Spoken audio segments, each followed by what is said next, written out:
భద్రాచలం శ్రీ సీతారామచంద్ర స్వామి వారి దేవస్థానంలో వైకుంఠ ఏకాదశి ప్రయుక్త అధ్యయనోత్సవాలు జరుగుతూ ఉన్నాయి. దాంట్లో భాగంగా ఈరోజు 9వ రోజు. ఈ 9వ రోజున భద్రాచల సీతారామచంద్రమూర్తి వారు భక్తులకు కృష్ణావతారంలో దర్శనమిస్తారు. భగవంతుడు ఆయా సందర్భాల్లో ధరించినటువంటి అవతారాల్లో రామావతారము, నరసింహావతారం, కృష్ణావతారం ఈ మూడు కూడా పరిపూర్ణమైనటువంటి అవతారాలుగా మనకు పురాణాలు పేర్కొంటూ ఉన్నాయి. దాంట్లో కృష్ణావతారానికి చాలా వైశిష్ట్యం ఉంది. ముఖ్యంగా కృష్ణావతారం అనేటువంటిది ఒక దేవుడుగా కృష్ణుణ్ణి పూజించడం అనేటువంటిదే కాకుండా గురువుగా కూడా కృష్ణుని భావించడం ఉన్నది.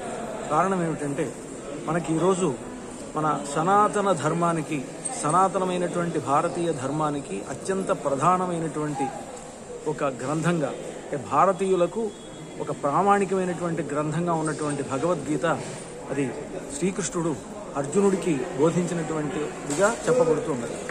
భారతంలో వ్యాస మహర్షి కూర్చున్నటువంటి ఈ భగవద్గీత శ్రీకృష్ణుడు అర్జునుడికి చెప్పాడు. తద్వారా లోక గురువు అయ్యాడు. కనుకనే కృష్ణం వందే జగద్గురు అంటూ కృష్ణుణ్ణి ఒక జగద్గురువుగా భావిస్తాం.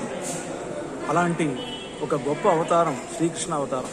అటు అవతార లీలలను ప్రదర్శిస్తూనే ఇటు ఒక జగద్గురువుగా ఉండి లోకమునకు గొప్ప గీతను బోధించినటువంటి మహనీయుడు శ్రీకృష్ణ పరమాత్మ. అలాంటి కృష్ణ పరమాత్మ యొక్క అవతారంలో భద్రాచల రామచంద్ర ప్రభు ఈరోజు భక్తులకి దర్శనమిస్తున్నాడు. అంటే రాముడే కృష్ణుడిగా కనిపించేటువంటి ఈ అవతారం చాలా విశేషమైనటువంటి అవతారంగా చెప్తారు. అలాంటి అవతారంలో ఈనాడు కృష్ణ పరమాత్మ భక్తులకి దర్శనమిస్తూ ఉన్నారు. భక్తులు స్వామివారిని దర్శించి ధరించవలసిందిగా కోరుతున్నారు. జై శ్రీరామ్.